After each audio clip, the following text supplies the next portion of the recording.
Tell me when you're ready. I'll start. Be efficient here. Good evening. Welcome to the May 12th, 2026 work and special session of the Board of Education. This is Joe Cilio, President of the Board of Education speaking. Thank you for attending in person or through Zoom. Please rise for the Pledge of Allegiance. Pledge of Allegiance.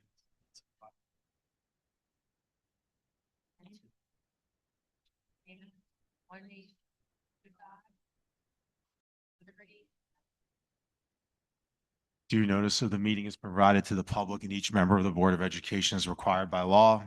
I'll take attendance. Joe Cilio, President, present. Kristen Pappas, Vice President. Liz Gaffney, Trustee. Aaron Diebrich, Trustee. Deborah Kapani, Trustee. Dr. Kasum Sinha, Superintendent of Schools. Dana DeCaprio, Assistant Superintendent for Business and Finance and District Clerk. Nene McLaughlin, Assistant Superintendent for Human Resources and Leadership. Dr. Alice Bowman, Assistant Superintendent for Curriculum and Instruction.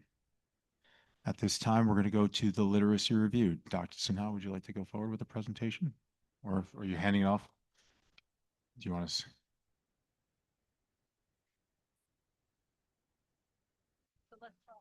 Yeah.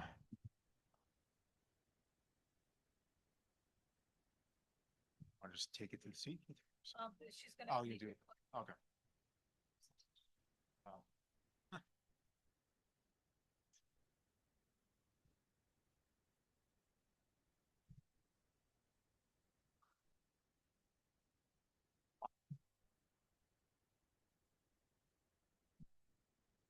Good evening. It's a pleasure to be back again this evening to provide the literacy review update to the board.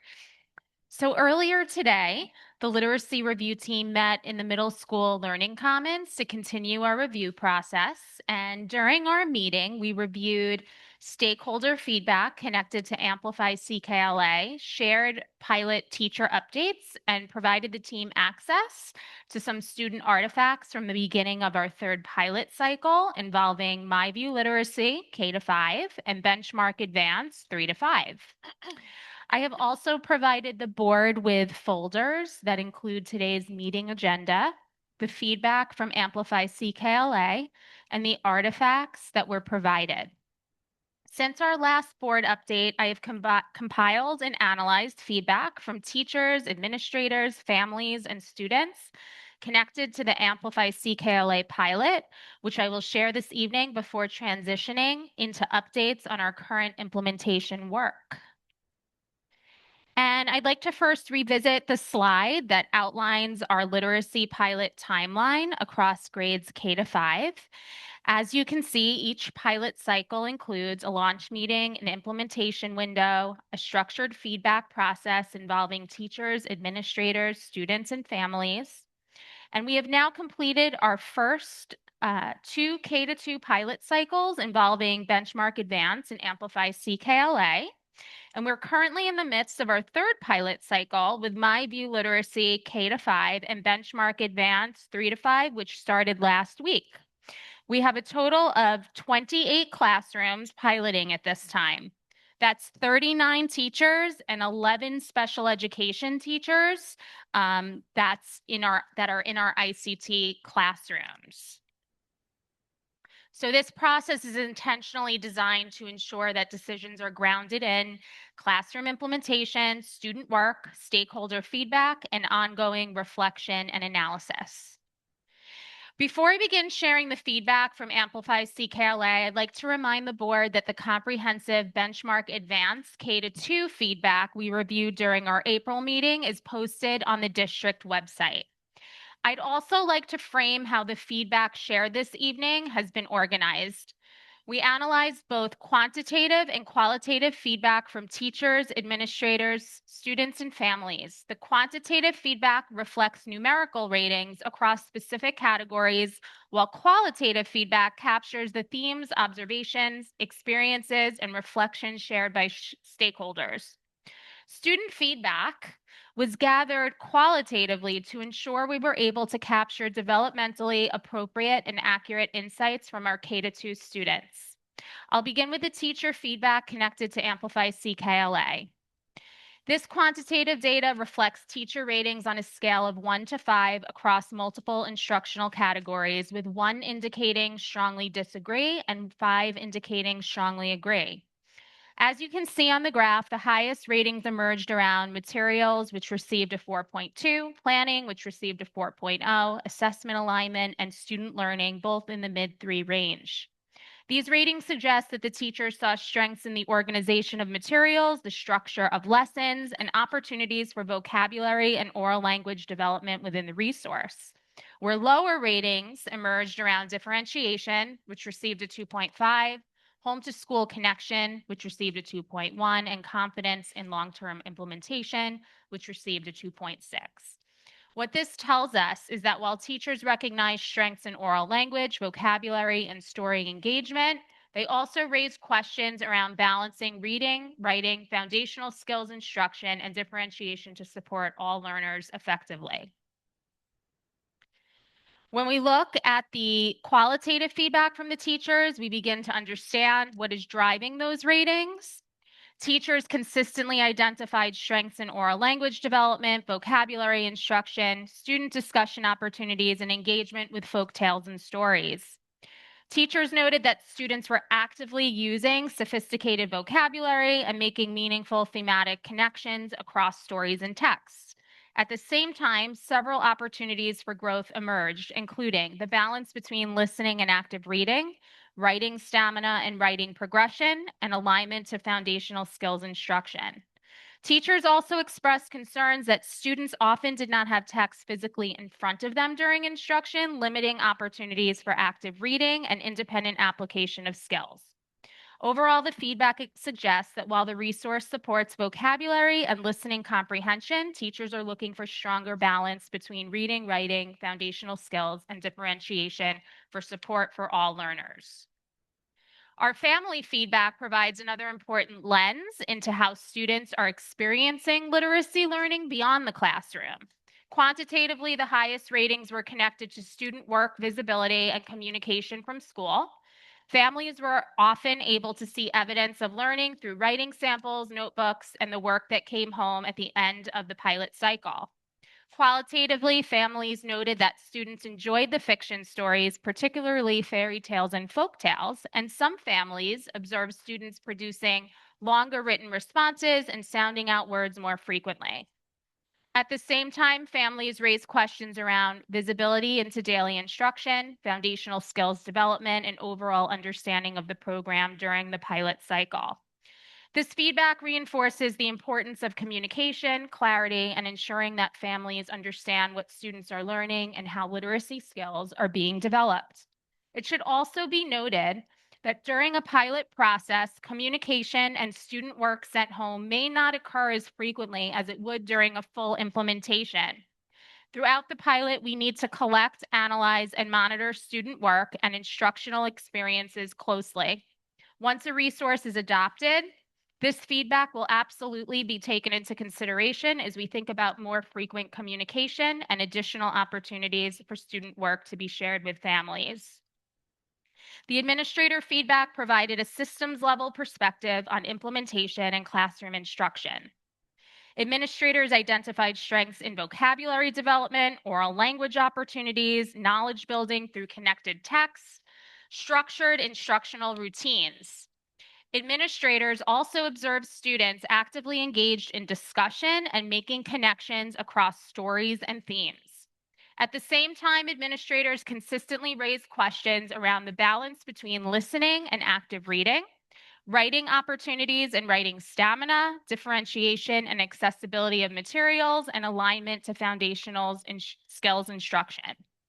There was also discussion around the level of implementation support and the need for additional structures to support teachers during a rollout.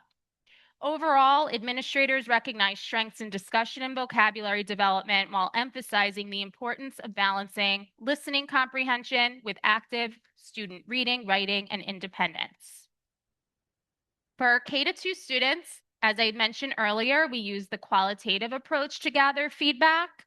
Again, given their developmental level, open-ended conversations and observations provided a more accurate picture of their experiences rather than a numerical scale. Students shared that they enjoyed fairy tales and narrative stories, visuals and illustrations, and opportunities for discussion and conversation.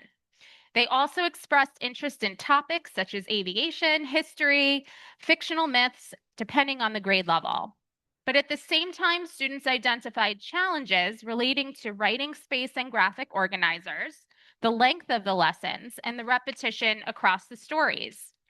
This tells us that students were engaged by the content in stories while also highlighting areas where pacing, structure, and writing supports may need refinement. So with that being said, we're going to go to the teacher quantitative feedback comparison. This slide compares teacher quantitative feedback across Benchmark Advance and Amplify CKLA. As you can see, Benchmark Advance received consistently higher ratings across categories related to engagement, learning, differentiation, professional learning support, overall impact, and confidence. While Amplify CKLA demonstrated strengths in oral language and vocabulary opportunities, the comparison highlights clear differences in teacher perceptions related to implementation, differentiation, and instructional support. This slide compares administrator feedback across both resources. Administrators rated Benchmark Advance significantly higher across all categories, particularly in coherence and alignment, professional learning support, Tier 1 instruction. These ratings closely align with the qualitative themes we reviewed earlier regarding instructional balance, implementation structures, and accessibility of materials. This slide compares the family feedback across both resources. While both programs demonstrated positive ratings around communication and student work visibility, Benchmark Advance received consistently higher ratings overall, particularly in student engagement, students talking about literacy learning at home, and visibility into learning experiences. These ratings reinforce the importance of ensuring that learning remains visible and understandable to families throughout implementation.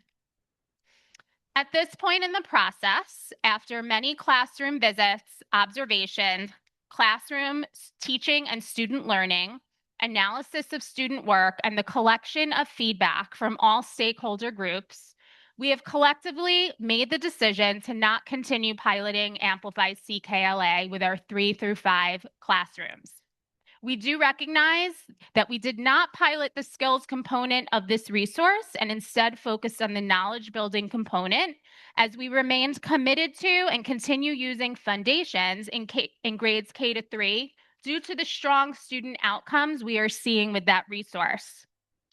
While we recognize strengths within the resource, particularly in oral language, vocabulary, and discussion opportunities, the overall data and classroom observations indicated that it does not fully meet the needs of all learners across grades K to 2. As we know, the foundational literacy experiences students receive in the primary grades are critical. If a resource is not adequately supporting all learners in K to 2, it becomes increasingly difficult to close learning gaps as students move into grades 3 through 5. As a result, we will continue moving forward with the remaining 2 pilot resources as we work toward identifying the strongest possible instructional support for all students. So at this time, should I move on to the next cycle, or do we want questions about Amplify? Move on? Yeah. Okay. Okay, so now I'd like to transition to our current implementation work involving MyView Literacy K to 5 and Benchmark Advance 3 to 5.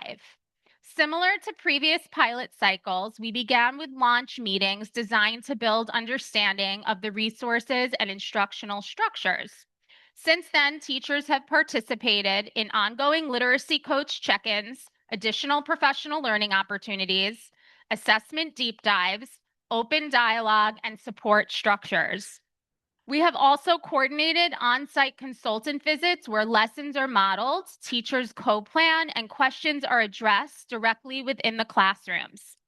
This reflects a supported implementation model where professional learning and classroom practice remain closely connected. This slide captures moments from our MyView Literacy K-5 launch meeting. The purpose of this session was to build understanding of the resource together. Teachers engaged directly with the materials, explored instructional structures, collaborated with colleagues, and began thinking about how the resource would translate into classroom practice. These launches are an important part of the process because implementation begins with building shared understanding and creating opportunities for teachers to ask questions, collaborate, and learn together. This slide reflects our Benchmark Advance 3 through 5 launch meeting. Similar to the MyView launch, teachers had opportunities to explore the resource, examine instructional structures, engage in collaborative dialogue, and begin planning for classroom implementation.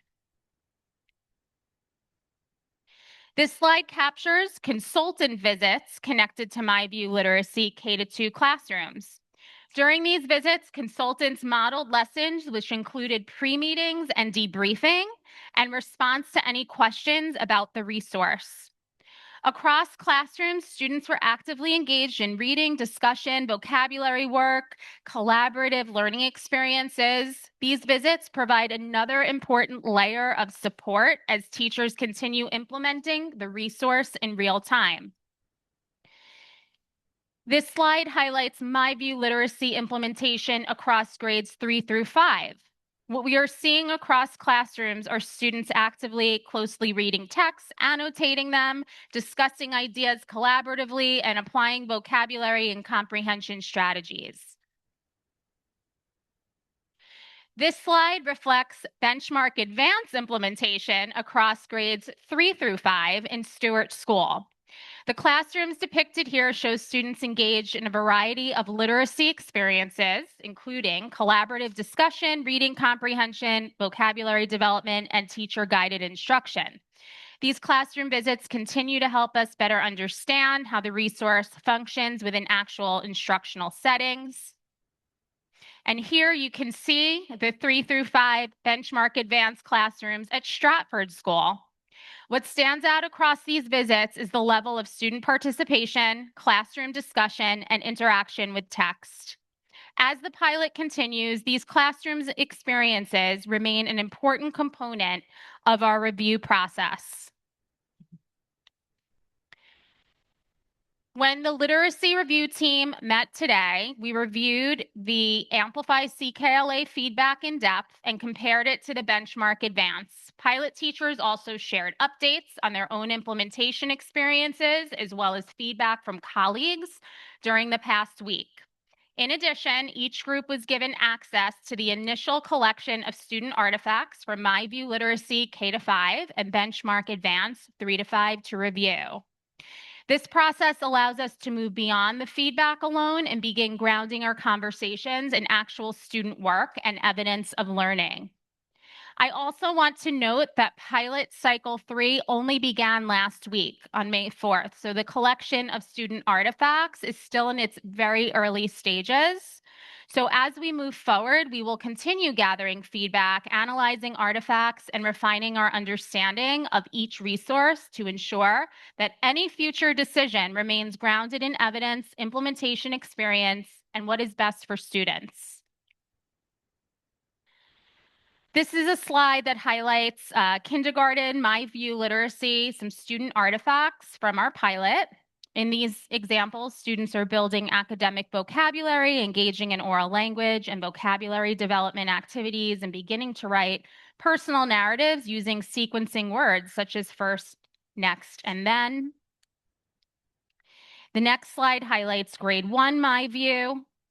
In these examples, students are making predictions before and during reading, identifying plot elements such as problems and resolutions, and responding to comprehension questions using evidence from the text. In grade 2 for MyView Literacy, these examples are showing us how students are making connections between details and key ideas, analyzing how authors use graphic features to support meaning, responding to comprehension questions, and engaging in procedural writing. This slide highlights grade 3 with MyView Literacy. Students are analyzing informational text features and exploring structure and meaning of poetry. They're also responding to comprehension questions using evidence from the text and identifying main ideas and supporting details. In grade 4 MyView Literacy, these artifacts are showing how students are closely analyzing characters' actions and traits, examining structure of opinion writing, and responding to reading through extended written responses supported by text evidence.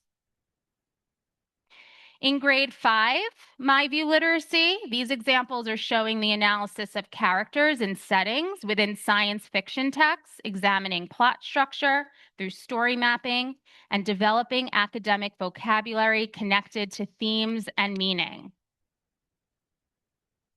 Now to Benchmark Advance.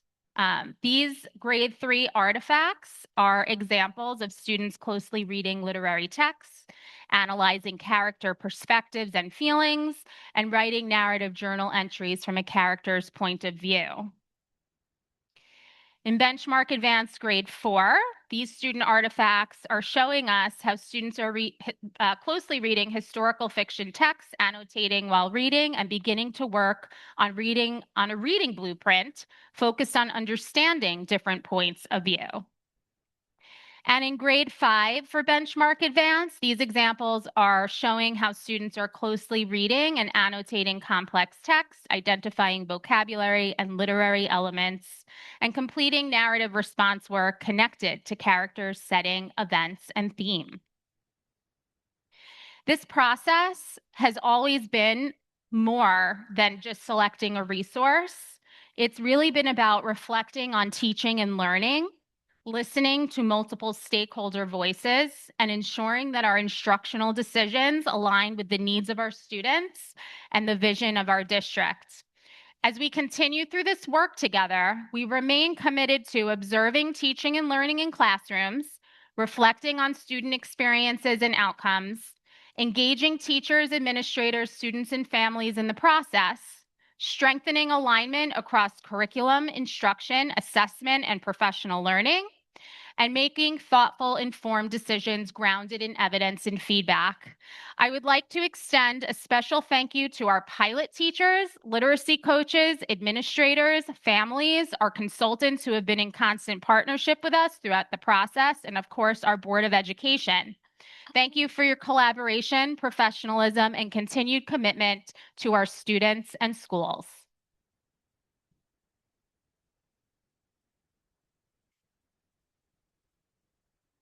Maybe just one question. How many parents responded in the feedback? I mean, clearly, CKLA is not where we're going to go, but are you getting good parent feedback in this process? About 25 families. Yes, and we did send the form out multiple times in different ways. But that is what we have. We should consider making that part of the kids' homework or something that will get parents' attention because, people come and ask a lot of questions in 25. I know it's not you, and well, to get more engagement, we consider doing something maybe at the teacher level to get more engagement so we get as best the feedback as we can from parents so we don't have conversations a year or two from now that they don't like the program when they didn't respond. Homework that very goes with the program? Like, are they providing very specific homework assignments? Would the parents know or recognize that something's coming home that's different? Yes, and what we've been doing since the windows are very short, students are continuously working on a text, so they go back to it frequently. So it's been an obstacle to be able to send that home, not fully knowing what is needed still for the students to go back to during the process to reflect on their learning. So we have been holding on to those pieces because part of this process with the knowledge building piece so strong in all of these resources, they're constantly adding to those blueprints and building on their thinking. So what I had mentioned earlier is because we're closely analyzing all of the work and going back to it, we've been consciously collecting all the work in the folders and then sending everything home at the end. When we have full implementation, we would be sending more throughout the process, but there's about a 4 to 5 week window we're looking at. That I'm sure the teachers are probably hesitant to send certain things because they're also trying this out for the first time, right? Yes. Well, I don't know if they're hesitant. I think that they're still learning the resources and they're not entirely sure what will still be needed for the students to go back to reflect on their learning. So once we send something home, we don't know if we'll need it back, but we can look at ways to think about how we can send some work home midway through, perhaps. I just had another question too. So Can I just add something really quickly to that is we have received informal feedback from parents via emails and even verbal communication around that the kids have come home very excited about what they're learning in these pilot classes. I know with the very first one with the penguin, I think it was a penguins unit, kids were going home and really talking about the newsletter and what they were learning in their classroom, which was in those pilot classrooms. yeah, I actually myself talked to a second grader. Oh, you did? A second grader at Stratford. She was sitting on the sideline. My son was playing baseball, so we talked and we spoke about the different units. And I asked her like which one she was most excited about, which one she really enjoyed. She said she loved listening to the fairy tale stories, but that she really learned a lot through the penguin work. Yeah. I don't know. I was Well, picking her brain while I was watching Nicholas Penguin. it was pretty funny because when Dr. Bowman and I were in a classroom when we were doing some walkthroughs together, when we asked them Yeah. which resource they were enjoying, they said, well, we are really enjoying Amplify because we do love listening to the stories, but they realized talking through their reflecting on their thinking that the benchmark advance had challenged them more. They said it's really hard, but then they said, but we were learning a lot, so it was interesting to see their metacognition there, through the process. This one child, she did mention that the stories were read to her, but that what the fairy tale stories were read to her, but that they weren't doing a lot of their own reading, which is what you mentioned in the presentation, which I think is what was some of the shortfall of that program is the children weren't actually, a lot of it was being read to them, but that they were not I much of their own reading. And I just want to add that it was being read to them off of the smartboard. Yes, I've seen what Right. So their philosophy around that, and it's a very well-respected resource. There are a lot of other districts, and nationwide, that resource is used pretty voluminously. So they did share with us that it is very different in K-2. There's a lot of knowledge building and oral language and dialogue and discussion. So we were aware that that was the resource that was going to be a little different than the other two. And it was recognized immediately by the teachers and the students, and it is a great resource. I just think based on what we've seen, it's just not enough for us and for our learners and what our learners are needing. Especially in the differentiation area, there weren't a lot of materials that were supported. Our teachers are amazing and they were still creating so many scaffolds and materials, which we would do anyway. Whatever we go with in the future, the teachers would have to add their own magic to this resource because they know their learners best. What I will say too is we did receive, and thank you, Dr. Sinha, for reminding me of this. We did receive a lot of unsolicited feedback that wasn't necessarily in the form, but from families reaching out to both teachers, myself. I've had many conversations with families. What I will share is the quality of the family feedback has been second to none. I mean, it is incredible the time that our families really took to provide us with that high quality feedback. It wasn't just a quick, let me fill this out, it was, let me take the time and really share what my child is saying, what I'm thinking. It was so specific, and we really appreciated that because the quality of that feedback means a lot to us. Another question. Of about, course. Benchmark. So you've started piloting it 3 through 5. What do the texts look like three through 5? Are they shorter texts, or are they then longer texts like novel studies? What does it Mhm. look like as progress through the grades? So they still have those magazines. Think of like a story. Are you familiar with Storyworks from Yes. Scholastic, where it's multi-genre, right? So picture that. So they are some a little shorter, some a little longer, but parallel to that work that they're doing through close reading and some shared reading, they also have novel studies available. And I did mention, I actually opened today at our meeting with something, and Dr. Bowman was laughing at me because when I had a few minutes to myself last night, I started reading some articles around whole class novels and creating and cultivating a joy and a love of reading. And I started thinking to myself, what we do here is so amazing already.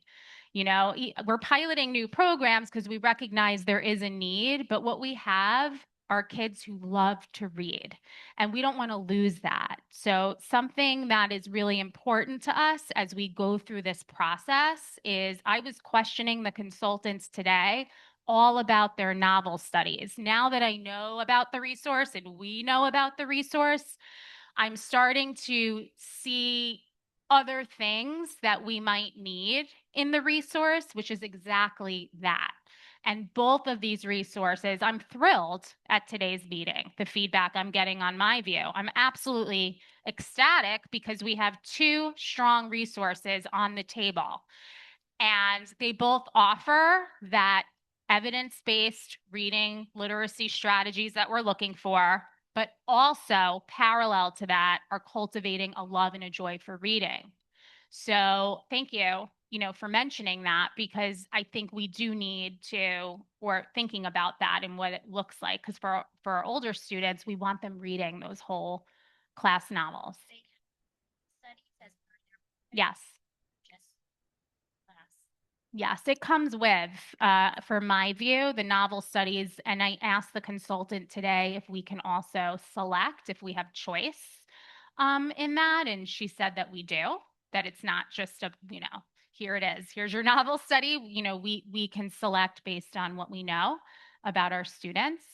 So that for me is going to be when I meet with them again. Benchmark is coming tomorrow to do some more on-site visits. That's going to be something I'm leaning into tomorrow to ensure that we have that and it's still comprehensive for our students.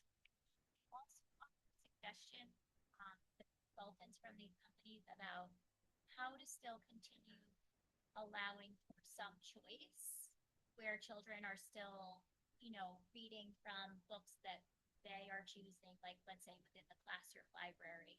Do they have suggestions for how to preserve that in some way? I do appreciate the value of there being teacher guidance and the thinking, the critical thinking that's going through texts that are connected to each other, but then how do you also work in So choice in that as well? while they offer that, they are consultants who are representing a resource, and this is my purview that I'm speaking to right now from my experiences. I do feel that we have such a strong teaching community and administrative team that we are going to need to really be involved in that piece of whatever we select. We will still need to add our we still will have the autonomy to make those choices to ensure that's happening. I think it's an obligation for us to ensure that's happening, to prepare them for middle school, to prepare them for high school. Um, there's no other choice. So the consultants are going to do whatever is best for us. So we're going to be guiding them to help them help us.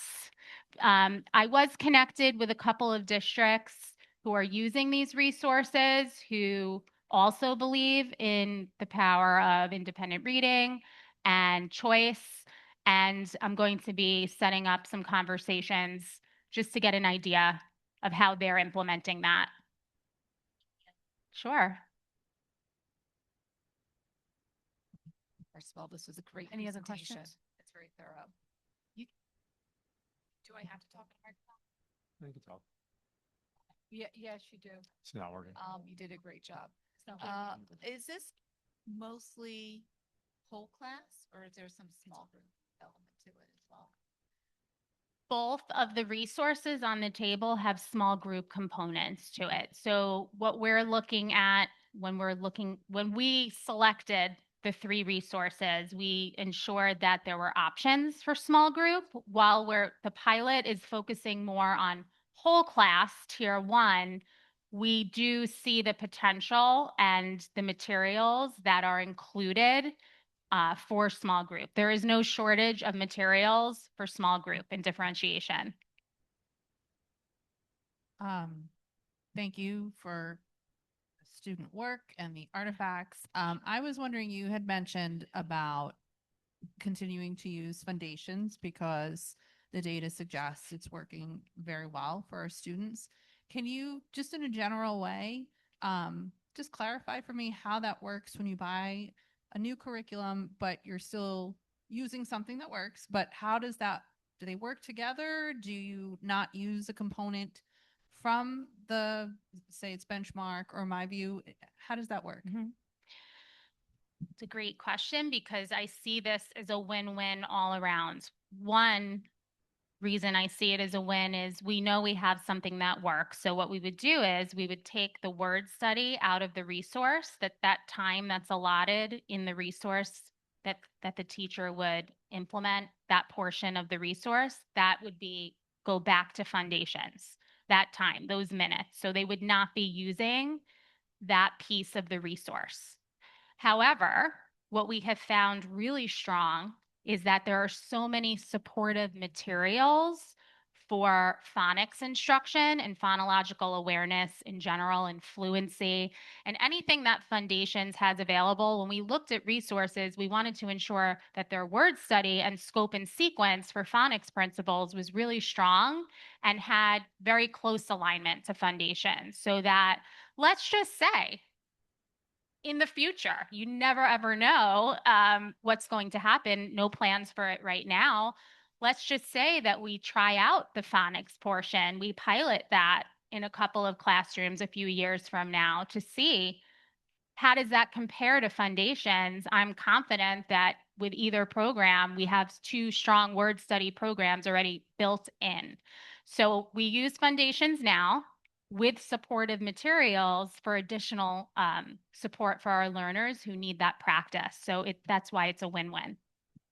So does that mean Heggerty goes away or you keep Heggerty too? Absolutely not. Heggerty is staying at right now. I mean, look, you never know what the future will hold as we experience the resource in real time and we see what it offers. But right now, Heggerty is a very strong resource for our students.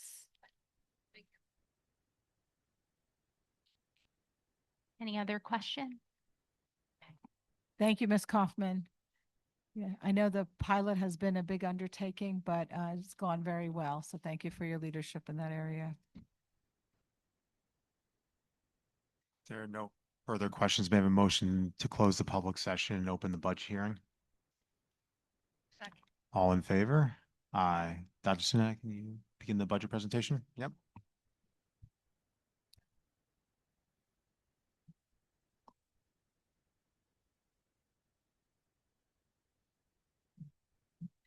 This is, we were going to go over our budget process and all the numbers that we have presented to you, everything that's in the budget. There's nothing new in today's presentation. As you know, we always start with our mission and vision. I will not read them. You've heard them plenty of times from us throughout the presentation. And this presentation will be online for our community members as well. And it includes the different portions of this presentation, including the highlights of the budget, the contingency budget, the adopted budget, and what's on the ballot.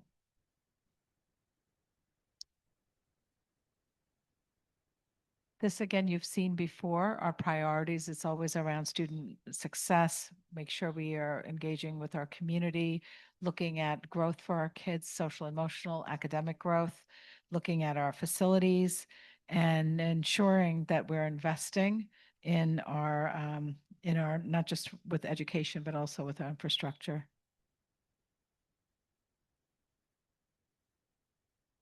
This you'll see, we always align our budget with our goals, priorities, and our mission. I won't go over every detail in here as it is on our website. What I want to make sure that the community understands and the board understands that we really look at our programs, look at our enrollment very carefully. We had the demographic study done that really drives some of the decisions we make. We also look at our controlling costs that, that we want to ensure that we are optimizing our resources here in the district.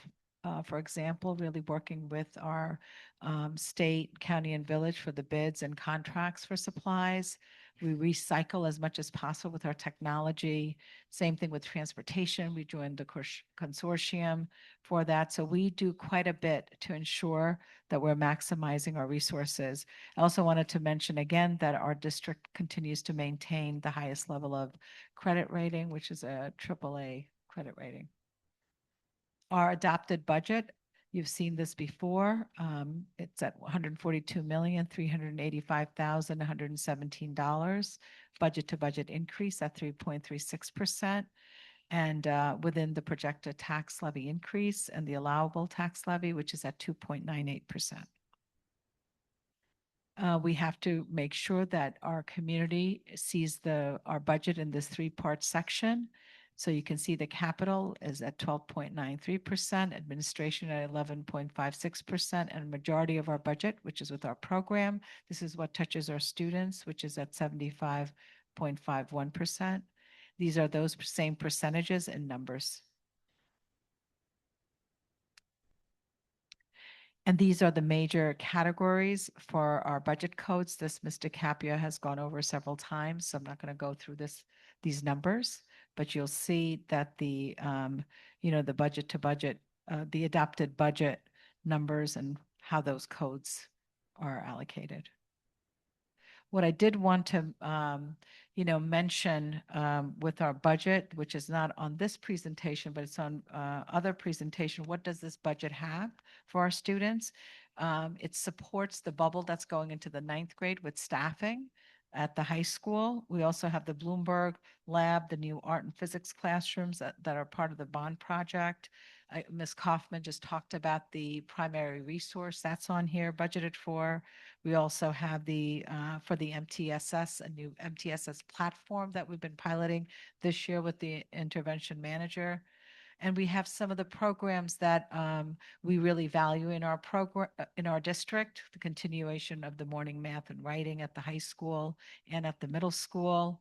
We are investment in updated math resources and our science kits that our students really love those science kits in grades 2 through 5. What else? We also have materials to support the STEAM at the middle school and changes with the scheduling at the middle school with the extended periods for ELA and mathematics, which we'll do summer curriculum writing for. Professional development is in here, our athletic and co-curricular programs. We also have budgeted here for instruments with our performing arts program, and of course, technology to ensure that we're up to date with not just monitoring our technology with cybersecurity and whatnot, but we've invested in infrastructure as well.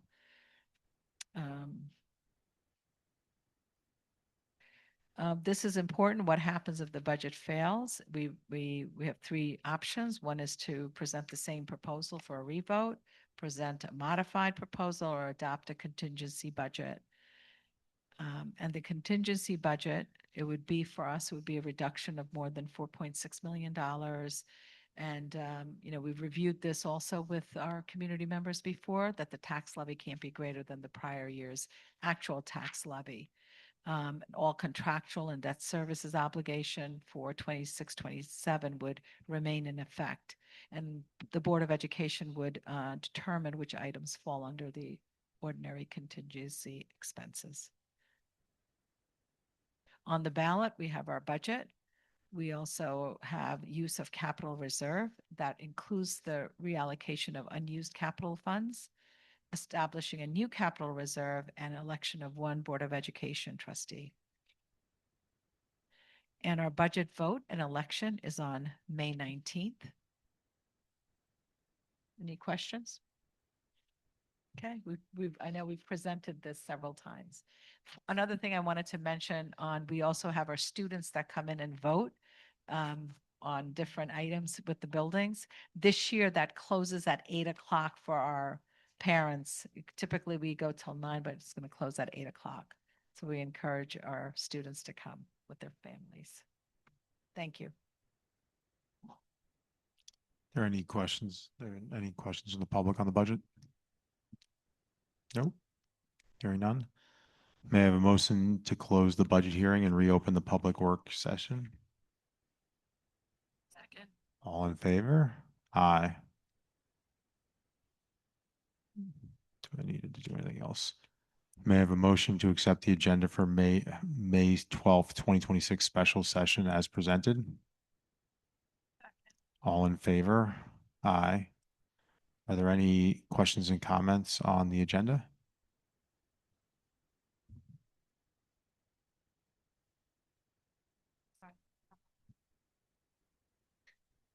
Hi, it's Don Chapman, 70 Willow. I wanted to say that, thank you, Ms. Kaplan, because I thought the presentation was great. I loved hearing real feedback, the good and the bad. That was terrific, and that's what we're looking for, not to take another, pilot another system and just put something in place as a placeholder. So I thought that was fantastic. I do agree with what Erin said about foundations, as well as the fact that our children do love to read. I wanted to ask just something a little bit outside of the box when we're looking at so many things and we're looking so much in the classroom. I noticed that in library, they tend to do a lot of work on computers and so on. Are we looking maybe to something kind of changing that? Not that it's a bad idea, and it's very important, especially in elementary, going into middle school and high school, to learn how to do the research. And it's a great time for them to learn. But just seeing it as an opportunity, especially when we don't have kids going by themselves to the library yet, but seeing it as an opportunity to maybe kind of get them a little bit more free reading and teaching them what they can do. And then hopefully that will go, a love of reading will become a love of writing and will help everything lift up. I'm going to take this one. So one of the things that we've been working on this year, beginning in the primaries, but all the way through, is reducing the amount of technology that's used. Specifically, you're asking in library, and so I'm going to address library. So the students in the primary buildings are going to the library, as is the case with their special schedule.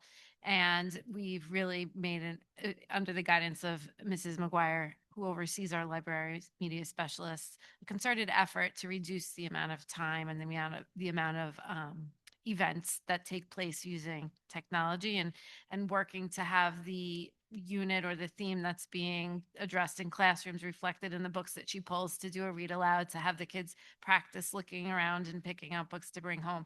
So we're working towards that in the library for sure. We've also been looking at the circulation data at the middle school and the high school to see where it is.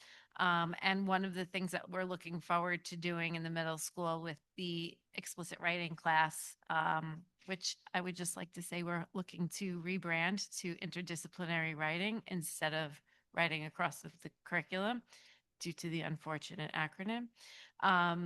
We are hoping to increase the amount of time that kids spend in the library as part of that course so that they can, again, similar to what you're saying, increase the volume of books that are coming in and out of their hands over the course of the year. It's not, just to clarify, it's not necessarily taking them away from technology, because I mean, I just think today, having high schoolers, and, looking at colleges doing everything, I do understand the need for technology, and having kids who did have exploratory in middle school, which I know they won't be having, but having it and then having them understand how to look things up, what to write, and so on.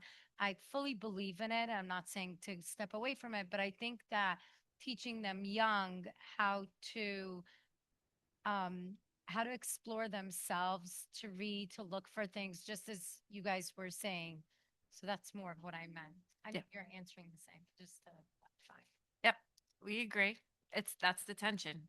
You Yeah. know, the technology is here. We need to teach and equip students with how to utilize it and how to make sure that they're in the driver's seat. But at the same time, make I sure think that that's what it is, and not being told what to read and what to research and how to do it, but having them navigate within a certain subject. So again, the more we read, the smarter we are, the better we know how to write, so whatever sparks them. absolutely. All right, thank you.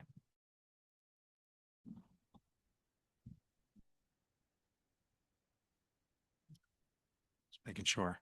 At this time, to make efficient use of the meeting, the Board of Education authorizes the use of the consent agenda. The consent agenda allows for one motion to approve multiple items that are identified in the agenda. The president of the board will ask for the motion to approve the consent agenda and will ask if board members wish to have a discussion or clarification on specific items within that agenda. Following the discussion, the board would then vote on the consent agenda motion. In addition, a board member may request to have one item removed and discussed separately. At this time, may I have a motion to approve the consent agenda, which includes personnel matters E1 through E4, business office matters F1 through F2. All in favor? Aye. Is there any new business from the administration? I just wanted to mention and remind our families that our school will be open on May 22nd. I know I put that in my letter, but I just want to make sure we say that a few more times. We'll keep saying it and sending out reminders.